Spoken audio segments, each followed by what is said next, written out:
Welcome to a very different kind of session. So I woke up at 4 a.m. and I wrote 2 pages of why this session is going to be different. First, this is the only session that will have cat and dog photos. There'll be some role playing. There's going to actually be a process that you can take back and use. There's going to be numbers.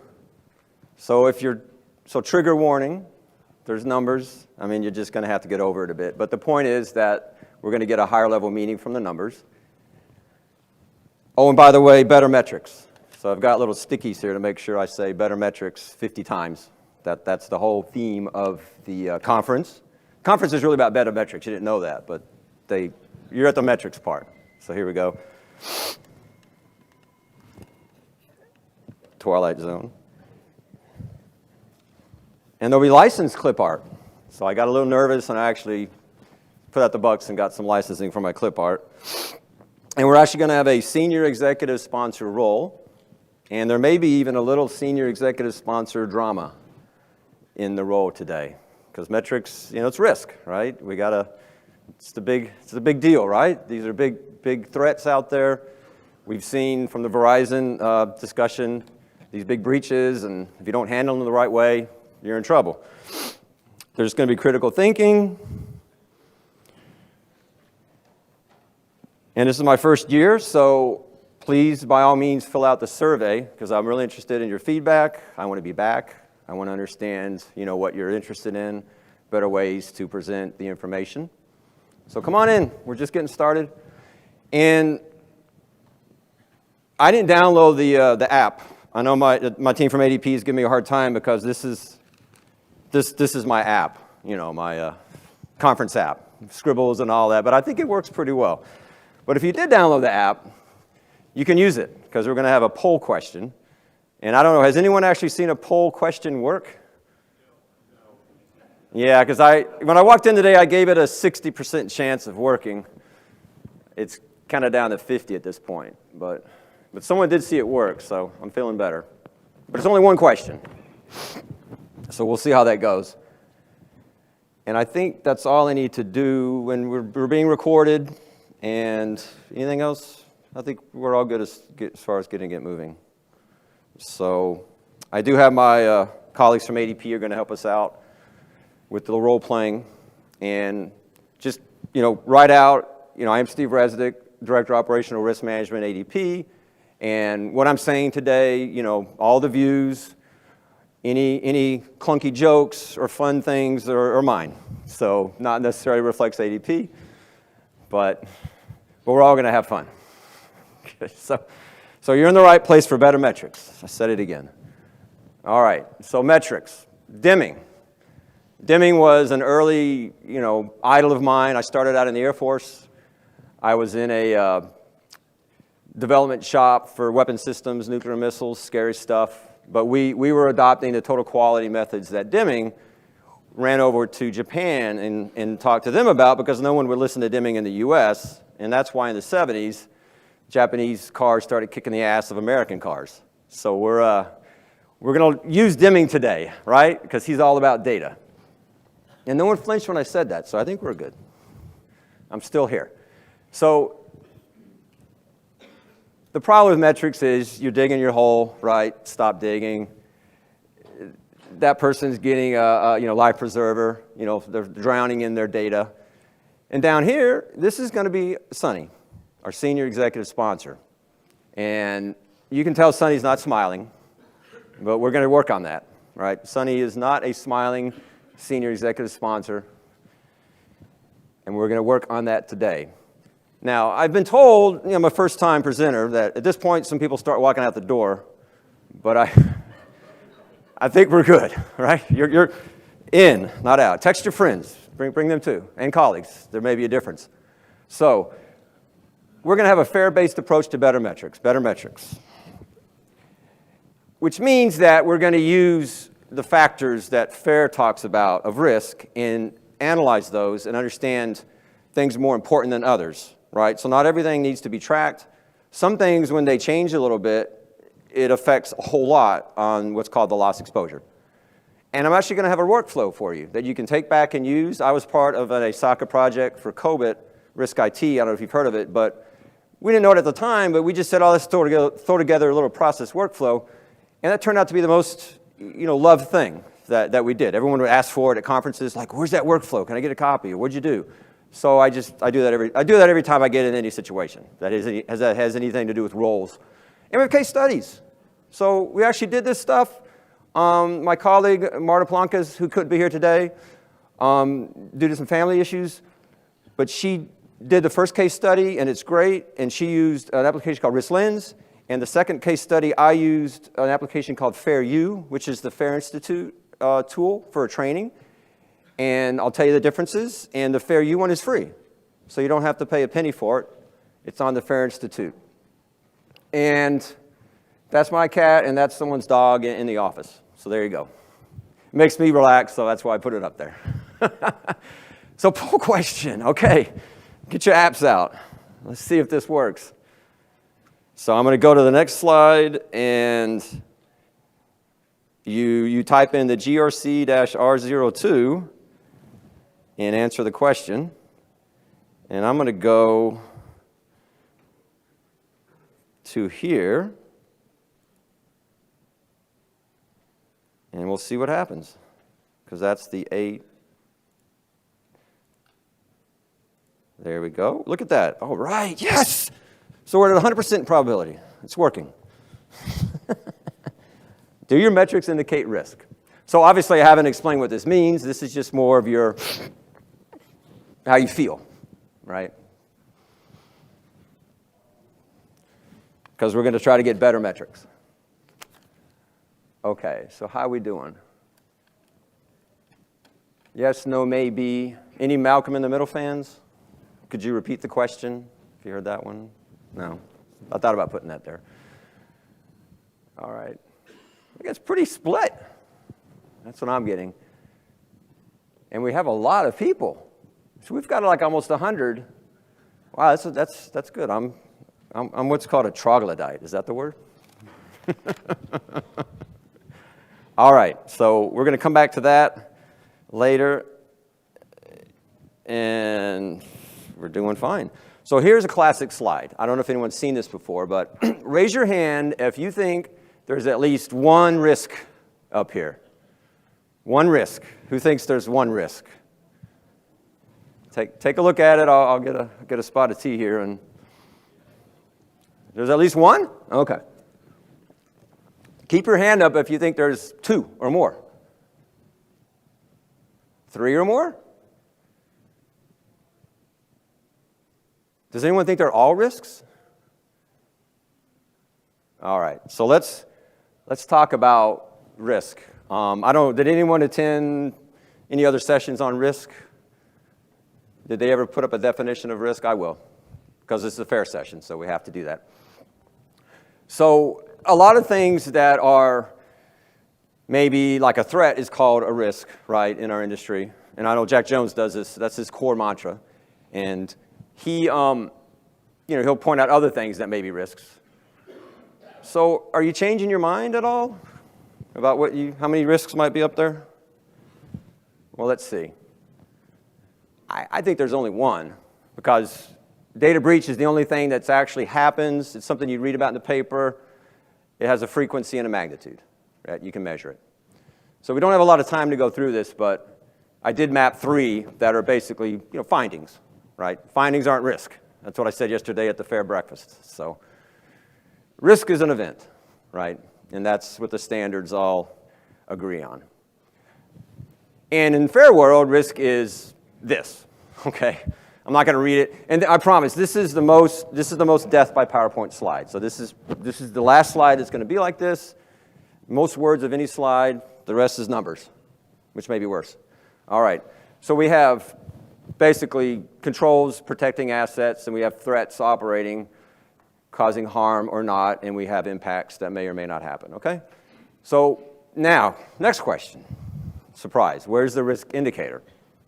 So I'm not going to belabor this too much, but I think these are some of the classic things that are used as indicators. They're kind of on the checklists that are out there, and they're they're used. So my point here is this. So which ones actually indicate risk, which we talked about before. So we got time. So did anyone attend the Donna Brazil, Mary Madeline session yesterday?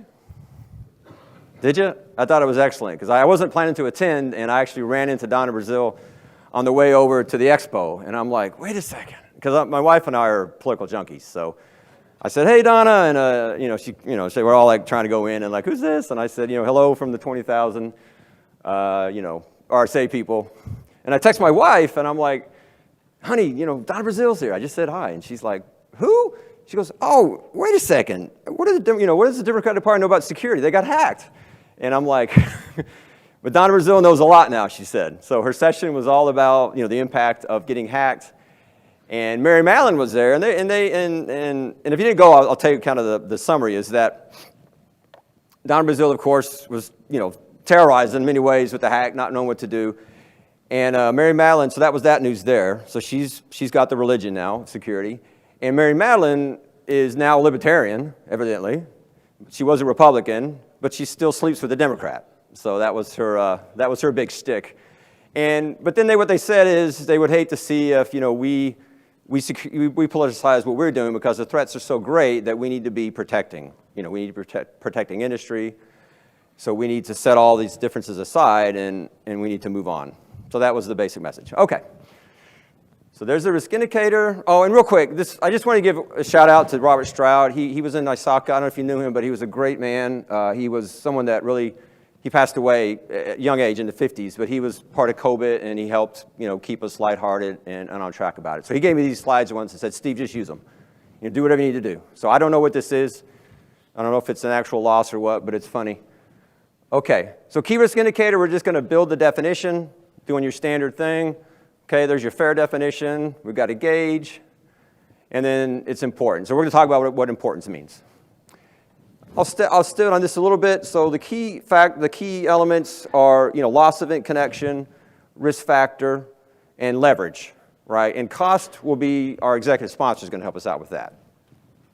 So, and I have a question mark like on security alerts because they're not necessarily event specific, right? You need to link them to an event, right? They could indicate insider activity. They could indicate outside, they could indicate availability, and so on. And we have our case studies. So let's dig in. So this is the process. So who in this room is a risk monitoring team person that would track and report? Right? Right? Great, excellent. So you're in the right place. Who in this room is a risk analyst? Who is actually trying to figure out risk and break it down? Anybody? Good, we got one risk analyst. Okay, a couple, okay. What about a business leader? Who in this room would consume, yeah, there's my plant. Who in this room would consume, this input and need it to manage the business? Anyone else that feels like they're at that level? Good, yeah, I think a lot of people are, and you may not know that, but yeah. Okay, and everyone else, you're a subject matter specialist, right? You're someone that we need to call on to get data, to get input into ranges and factors of risk. Okay, so the first step on that flow is normalize risk register. So back to the where's the risk slide. We have only events here, right? And we broke out data breach, and I think Sonny's coming around. Yeah, so service disruption and external fraud are my top two. Let me know how you want to monitor those. All right. Sonny says, got it. So we're going to go into here and dive into the factors, and okay, I'll ask. Who's seen this before? Who has seen this? Okay, so we're assuming at least you've heard of FAIR because I put it in the title, right? I was gratuitously trying to get someone to go. But anyway, but real quick, FAIR is a decomposition of risk, right? And it's something can happen, may or may not happen, and if it happens, it may or may not have a certain range of magnitude. So. And then you break it down further, right? So a lot of people are probably familiar with threat event frequency. Basically, that's a close call, right? Someone attacks it, someone pings your site, someone scans you, but you don't actually have a loss, okay? And then vulnerability is the probability that that activity will turn into a loss, right? So vulnerability means two things right now. It means a weakness in the classic sense, and it means a probability in the FAIR sense, right? So what's the probability a threat will turn into a loss. And then on the right, we have primary loss, which would be your response team that just no matter what, they got to crank up and, $10,000, right? Something goes bump in the night, they got to show up and you're spending money. Secondary risk may or may not happen. It could be fines and judgment. It could be reputation damage in the form of client, goodwill repair, and so on. So hopefully that sums it up. You don't need to be a fair expert, but here we go. And real quick, at 15, we're good. So this one is a little bit diving in. Just so you understand that it's not, it really isn't rocket science. It's just something that you take random selections from these distributions. So threat event frequency, within 1 year, right, it had a certain amount, right? So let's say we had 3 threat events. And down here, our vulnerability was such that it became a loss, right? And then on the bottom, the magnitude was kind of on the high end, right? We're kind of a low shop. If this is too low for you, add a 0, right, to all these numbers. Okay, now the second year, we reset, and we don't have a loss, right? Simulated year. So what happened there is the vulnerability came from the low. You'll see the low far left. So low vulnerability, so low likelihood that that threat would be a loss, okay? And then we go on and on and on. And then this is going to run, and this is the magic of interns. And we have 10,000 years. And we have a histogram. So we basically group all these results into a histogram in the buckets, and we use this to communicate, okay? So the Fair Institute will have lots of blogs on this, and there's training. So we're going to say, my thesis is, you pick a risk factor, resistance strength, and if it changes, in this case it's going to change, it's going down a little, loss exposure is going up, right? So if your controls get weaker, more likely you have losses, okay? Everything else being equal, okay? And then looking at it a different way, basically the same idea, a little bit of resistance strength change, a lot of loss exposure change, a lot of primary loss magnitude change, a little bit of loss exposure change. Your key is on the left, right? Because that's where your sensitivity is, okay? So sensitivity analysis is basically do it over and over. So you choose a factor, threat event frequency, you change it, you shift it, and you see how the loss exposure changed, and then you do it again and again and again, and you compare, okay? So back to the flow, and our case study will focus on the right here, just this area. So we're assuming that the research has been done, we've gathered factors, SMEs, subject matter specialists have given their input, and we've got pretty good confidence in our inputs to the model. And we're doing well. And our senior executive sponsor is going to help us with that top part, right, cost effective. So here we go, case study 1. So this is a death by 1,000 cuts, right? So this is an external fraud. I'm not going to go into the detail here, but basically it means lots of threat events. That's the TEF on the top left, threat event frequency. It's a number. Threat capability is varying. And as we heard yesterday from some of the general sessions, threat capability is going up, right? As the cyber criminals get sponsored by nation states, and then it just becomes the nation state, and then so on. And then there's aliens attacking us and whatever. So how high can it go? And resistance strength is going to vary. So we're using Rislins in this case, so it gets a little more granular. But just bear with me. And then the secondary loss event frequency is low, right? You'll see that down at the bottom. I don't know if this works. It does. I should have put that on the cap. So there we have, it's unlikely, right, that any given loss event will turn into a secondary with the reputation damage, right? But it is likely we do have 1 million in damage if it does happen. Could go as high as 5, because our highest client is worth 5 million per subject matter specialist. Okay, so let's look at the baseline estimate. So I'm going to, what it turns out to be 4.2 million. Steve, yeah. This is great, but yeah. How do I know if all this mumbo jumbo doesn't make any sense to me? I want to know when I have a fraud risk appetite violation. Thank you. Yes, sir, says Sonny. Okay, so yeah, so we're at 4.2 now, right? And we don't want to go above 6.5, right? That's the appetite. And Jack Jones says we can have multiple appetites now, so I'm running with it. We'll see how it goes. Okay, so we're going to take a factor, and we're going to change it, and we're going to see what happens, right? So this red line represents that appetite of 6.5, and we're changing authentication control, right? We're degrading it. So look at this. We degraded only 5%, and we're hitting our appetite. So this control is very important, right? Okay, that's number one. Let's just pick another, or we pick a bunch more. So authentication control has 79%, a 1 in 16 leverage, right? Structural integrity has 1 in 2, and then cyber criminals, reputation damage have a little bit. Okay, so these are all things that matter as far as the loss exposure and better metrics. So we're trying to get better metrics out of all this. That's the point.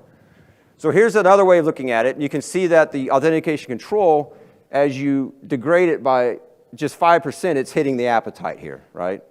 Right there. And then it just really ramps up. And then there's your structural integrity is ramping up here at some point. Not a lot happening on the others, but I'll explain some on that later. So now we've got this analysis, and Steve. Yeah, sure. I can't have more than $10 million in service risk disruption. Ah. I need some assurance here. All right. You're good with these other ones, though. You're going to track them? Because they're going to cost some money. Okay, it's worth it. Okay. All right. Case study 2. So off to the races. Scenario, service disruption. So Sonny says 10 million is the limit here, appetite.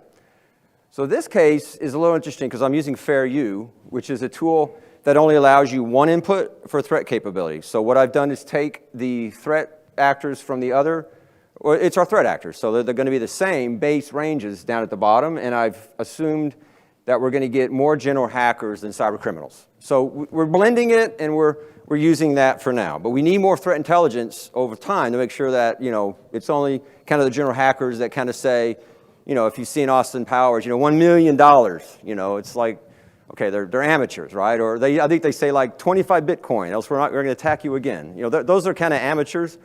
They're not that serious, but that's who we think our threat actors are. So if we get to, just so you know, I'm using a couple new terms maybe about controls. I'm talking about vulnerability controls, deterrent controls, avoidance, and responsive. This is kind of the more nitty-gritty language versus just preventive and detective controls, because to use with FAIR, you got to get a little lower. Okay, so you could have a deterrent there. You can think of mutual assured destruction, right? No one launches the nukes because we're all going to die. That's a deterrent. Okay, or avoidance, move the cheese. I know I've heard that said before. Move the data center or whatever. Get it out of the way. And a detective control is no good unless you actually respond. So we have to actually make sure it's an actual response control that's operating here, and it actually is going to do something about like a secondary loss. Okay, so here's FairU. There's the URL, and I don't expect you to read this, but it just lets you see what you see. It's really cool because you see FAIR, and you can just pick the level you want to estimate in. So in this case, we're actually going all the way down to threat capability down there at the bottom.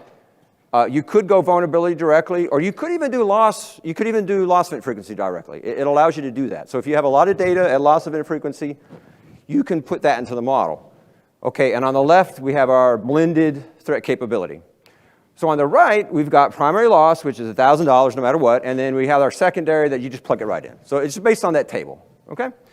So now we've got our estimate. In this case, it's a 3.9 million average loss exposure, and it's a little different way to look at this. There was a presentation earlier on loss exceedance. Did anyone go to that perhaps? But they're talking about looking at it this way, where you can actually, what the heck? There's a little line right here, right? This line here. This is our appetite. So at this point, 20% of all the simulated loss exposure years are above it, right? So it's 80% chance we're not going to have that above an appetite. Is that what you want to know, Sonny? Yeah, Steve, this is great. I really just want to know, how do I keep an eye on this day to day? What metrics can you give me so I can monitor this? Better metrics. Yep. Got it. All right. Yeah, I know. I get a little wonky and techie. All right. Keep me high level. All right, here we go. So let's dive in. Okay, so we've got our threat capability we're going to change. So in this case, we're being a little creative, right? We're at 1-to-3 ratio of cyber criminals to hackers. We're going to see what happens as it goes to 1-to-2, 1-to-1. So what if we get targeted by cyber criminals more, right? I didn't put nation state yet, but you never know. You can throw that in there. But so that translates into this, right? So basically, 10% increase, which relates to one-to-one, right? Cyber criminals to script kiddie, general hackers or whatever, is our appetite violation. Okay, now we're going to do resistance strength like we did before. So we're washing our hair again, wash, rinse, repeat, and we're going to see what happens there. Okay, so it's the same drill. So now we're comparing leverage, and we're using 10% change this time, and you can see the different leverages. Okay, and I did it for all the other ones. So basically, what you have to do here is you have to just change it, put it all in the model, hit the button, and you wait a couple minutes, get a T, and it comes back, and you write down the results in a table. And you got to be a little alert. It doesn't work at 2 a.m. because you make mistakes, and then you do it again, and you get mad, and you do it the next day. But never mind. All right, but here we are. So we've got our analysis. We know what we want to watch, and I think Sonny's coming around. Shouldn't we monitor more than just resistance strength here? Yeah. Yeah, you see what's going on with threat? Yeah, everyone wants to just monitor controls, but in this case, you've got the threat, right? We got to watch it. So yes, Sonny, I mean, 10% more on the bad guys will be bad news. So I know you're a little, you get a little emotional about this stuff, so don't worry. We're going to be good. All right, so let's see what's going on. Pulling it all together. All right, so this is the promised dashboard. Okay, so we're going to actually design a dashboard, right? And we're going to pull together all of the key factors that we've actually analyzed here and put them in one place. So we've got our service disruption and external fraud, and we've got a 10 million, 6.5 million appetite, and we're breaking down service disruption into the 3 KRIs. And Sonny, you came to me on the side, we're out for drinks one night, you said, everyone still worries about threat event frequency, right? Because every time we have a close call, they're getting skittish, and you're a little worried, right? So we're going to track that too. But it has to go up to 3 per quarter. So don't freak out if we get a little threat, because we're strong. Our controls are good. We got scrubbing, we got firewalls. Worry about these other things, okay? Make sure that stays good. All right, so I think we're good. So basically, we have our threshold here, and what I'm doing is I'm reducing it to a number that you can just track and not worry about the loss exposure, right? Because it doesn't matter. Like if you just say, boss, 8 million loss exposure, oh, now it's 8.2, 8.5, they're gonna throw you out of the room, right? They want to know, what do I track, what matters, okay? What do I spend money on, okay? So let's see what Sonny thinks. I think Sonny's happy. All right, so Sonny's happy. And so what we're going to do is think about 9 months later. So we're here. It's not going to be a baby, okay? So I don't know what you're thinking about, but no babies here. So we're going to go 9 months later and see how this looks, this company. Let's see what's going on. Whoa. 65%. Why am I seeing red on there? Well, the patching, man, it went down. Calm down. Well, no, Sonny, we haven't actually had a loss event here. This just means elevated risk, right? So we're hitting that appetite. But it's kind of interesting, though, because I don't know what happened those prior 9 months. I mean, what happened at month 6? You didn't like notice it, or? Yeah. All right. This is a first cut, right? It's a first cut. So does everyone see what's going on? So basically, we set our red line here, and we say we know that if we hit 65% in the analysis, that hits our 6.5 million, right, loss exposure, and that's our appetite, right, or Sonny's appetite, or his boss's appetite. Okay, so let's go a few more months, and we're going to see how it looks. So I'm just going to watch right here, because that's the main thing, right? So we're at 65, right? Let's see if we can do something. What are we going to do? So look, we're doing well, right? I see that we're up at 80 now. We're doing well, and we're green. And hey, Steve, whoa. This is great. But tell me about the yellow.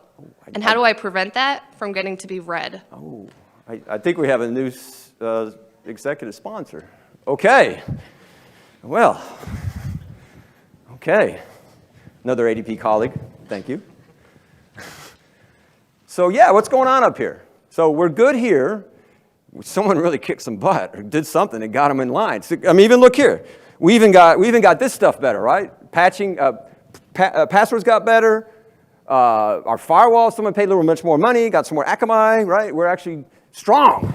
down there. But what's going on here? We're yellow. So we've had a second consecutive month of cyber, a little more cyber threat, and we've got, the ratio of them, and we had 2 attacks. So if you just looked at those alone, right, I ran the model last night just to check, you would be at 10 million.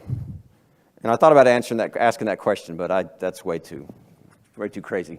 But just that change. But look what happened to the firewall scrubbing. That increased, right? So that went up by 5%. So what I would recommend, new senior executive sponsor who's smiling, I would say we should analyze it again just to make sure and reset it for the next year, right? And we'll check on Sonny later on, sponsor 1, but I think he's moved on to a better place because this is a little too, maybe he's not the risk kind of tracker person. Okay. Question, do your metrics indicate risk? All right, here we go. And I think I'm gonna be even slicker here. There's our first one, there's our second one. So it looks like we got a few more maybes. Yeah, so we were at 33s. Yeah, we had 37% yes before. Now we're at 26% yes. So we've gone down a little bit. So I think it's because, well, many reasons. But that's good. It worked. That's my main, I just want to make sure it worked. Okay. So I'm here to help. So I'm really yours to help with this. And to recap, risk indicators, should alert on required course corrections, right? And this is an art, right? We can always get better and do it sooner. And bottom line, reduce the likelihood of unacceptable loss. I stole that from Jack. That was his appetite, but whatever. It's the same, I think. Okay, they should relate. If it's a KRI, it should relate to a factor of loss exposure. And it should have a threshold, right? I know we've been talking about this for a while. Like I just need that lower level line, right? I know we can't cross it up there, but what about down here do we do to actually have control and change something? And better metrics, right? So we can identify better metrics. All right, so what do I got next? So applying what you've learned. So I've got some very specific homework. The advisor said to give them an assignment, something to do when they go home, back to their office. We're going to actually ask you by next week to select the top risk scenario. So you know now kind of what a risk is, right? It should be an event, right? You should normalize the risk register. And so get someone to weigh in on that, okay? And then by the next month or so, gather some data and do an estimate, right? And the good news is there's free tools. We have the Fair U, and I'm not quite sure what's going on in the Open Fair tool. It's a spreadsheet. Last I checked, it's still in draft, but the Fair U works, and you saw it. The Fair U limitation is you can only do 10, but that's quite a bit to get started. And then adjust the inputs, right, a little bit, right? And kind of you got to get that cup of coffee, take your time, and change it a bit and see how it changed. And look at the ones that have more leverage, right, when you rerun it. And then you see when that crosses the risk appetite, right? So the risk appetite would be a comparison of the overall loss exposure coming out of the model with the appetite. And then track and report, right? So I think, I heard, it seemed like there was people in all different roles in here, but, I think that's what it's going to take, right? So going back to Donna Brazil, Mary Madeline is, we're all different, coming at this from different angles, but we need to come together, right? Because these threats are, they're increasing, right? They're getting stronger, and they don't care, right? They don't care how you feel. They don't care if you're tired today. They're going to attack you, and we need to be ready, and we need to be vigilant in the right ways, right? And we can't go out of business, and that's what the appetite's about. You can't go broke doing this. So we're trying to focus our resources. So Q&A. Who has any questions? If you could come up to the mic.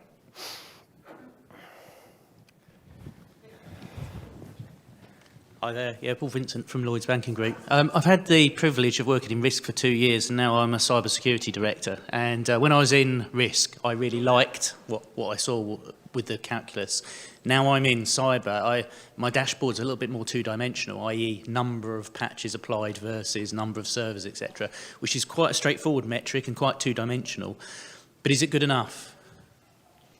Well, I think my thesis is it needs to map to risk. It needs to map to loss in a scenario. But can you not do that kind of like, with SME experts saying, well, actually, 95% is probably Right. good enough? Yeah, no, that's good enough. A 90% probability is good for all of this, right? Yeah. We can't go crazy with trying to be accurate. Yeah, a fair principle is accuracy over precision. Yeah. Because generally that accuracy is enough for decision making. Yes. Right, and if you try to be too precise, you waste money. Yeah. But absolutely. But I would look at all the roles on that flow and just get the inputs and get that sponsorship. Because in the end, this needs to be useful, right, to someone making decisions. Yeah, absolutely. That would be my advice. And just a second point, I think because cybersecurity is so unpredictable, the loss events are quite difficult to predict what your exposure is. I.e., if something's used as a part of a blended threat or a distraction, or you have some loss that is then aggravated or is added to another loss, I think it's quite an unpredictable thing to actually put any direct figures against. And what we tend to do is we tend to look at the worst case scenario, so everything ends up off the scale to the right. Yeah, so I don't know. Well, that gets down to the more of the fair training and certification, how to do that. And the worst case would be that far right part of the distribution, the tail, right? So you can model that and factor that in, but you may not actually happen. So, thanks a lot. Oh, I'll get a book. Because what I need is more books to read. Jack Jones' Thank you book? very much indeed. We'll pass it on. I really if you don't appreciate want it. that. Okay. Thank you very much. Okay, yes, sir. I got a great, completely hypothetical situation for you. Let's say there's a complete lack of pandemic planning with a lot of vendors moving to agile DevOps. Where exactly would you associate that risk, and how do you? Well, yeah, how would you that would actually be track it? Well, there's an IT risk there, I guess, if your projects are failing before they even get out the door, and they're not. But then there's the build security in aspects, right? But ultimately, look down the line at what it's going to be used for, I would say, and what's the business purpose of whatever these vendors are delivering, right? And factor that into your main operations. In essence, it's just if you have an adverse event, there's probably going to be a very elongated recovery period. Absolutely. So. And a lot of factors come into play, right? Whether or not you're prepared with your response controls or not. Awesome. So, hold on. Oh, I get more reading too. I'm not supposed to have handouts, but they say something can just drop from the stage. You had an example of a denial of service attack in terms of there was a threshold over a certain frequency. You would have heightened risk. Are you saying that the denial of service attack is successful in bringing down your website, or just that somebody tried to do it?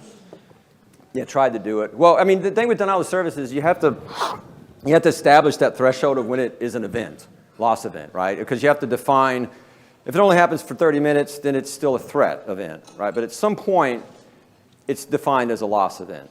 So in these cases, these were threat events, per whatever definition we had. So, okay, I don't have any more books. I'm down to, I answered some question before. A colleague did another session, got this receipt for a book. So it's the security canon, and it has that book, it has how to measure anything in cybersecurity, and it has other books. So you're welcome to it. And just so you know, before you ask your question, that's all I got. So.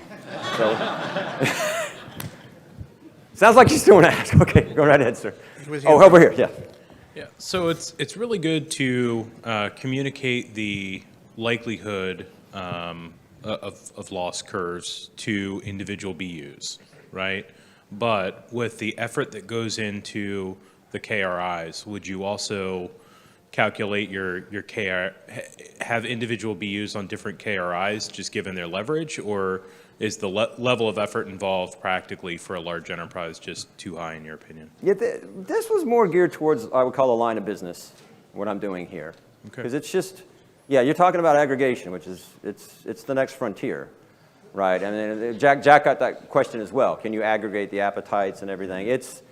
I don't think we're quite there yet. But we'd love to be. But basically that's when you have a model of the entire enterprise, all the inputs come in, and we may just stay home at that point. I don't know. So careful what you ask for. But thank you. Okay, yes, sir. Your thesis has been that you can derive the proper metric in order to determine risk. But let's say that your risk is data breach, and you have multiple metrics that can feed into data breach, such as an example, servers not patched, lowering your control strength there, versus your application development lifecycle is not secure, which is an entirely different kettle of fish, but also can lead to a data breach. So here we have two completely different business processes, two completely different sets of metrics with the same result. So with that in mind, how do you know which of those two metrics is actually your key risk indicator? Your model doesn't help you differentiate. Well, I think they would relate to factors in some way. So I heard a build security in, I heard a control. You'd probably want to use the more sophisticated first case study where you can actually break down into different control effects in the resistance strength. But my thesis is that you're going to use that as a way to just get candidates, right? I'm not necessarily saying this is the only way to do it and this gets everything, but you do have to apply some common sense at the end. But I'm welcome to network with you, and we can talk about this further. Thank you. This might be an odd question because it's qualitative, but the way the controls operate is dependent on your culture of the company, right? So how do you measure heroics that allow companies to survive without the controls? And how do you explain to an executive when they go, yeah, these controls are great, but hey, I've got a fantastic team who turns up and does the job. How are you going to measure that? This is wider than like just the fair value, but Yes. from your experience. Well, so you're talking about company culture, and COSO says that controls give reasonable assurance, right? Objectives will be met, but there are other things that can always happen, right? You can have management override, you can have collusion, and controls aren't going to help necessarily with those scenarios. So you just have to do what you can with the data you have and try to be as accurate as you can. But in the end, it's the executive's risk, right? I mean, it's not, that's their swim lane, right? We can only go so far as to helping understand the company, and then there's the tone at the top, of course, which always still matters. Okay, thank you. Thank you. Good. Are there any other questions? And we're down to 45 minutes in, so I think we're doing fine. So I'm happy to stay up here afterwards, or the best way to reach me is LinkedIn. If you want to chat more, I'm happy to check in from time to time and see how you're doing with these ideas. And I think this is a growing community. There's the FAIR Institute. Check it out. If you register for FAIR Institute over the next week or two, you might be the 5,000th member, which I told them they should maybe get a prize, but it's pretty exciting times. So thank you very much.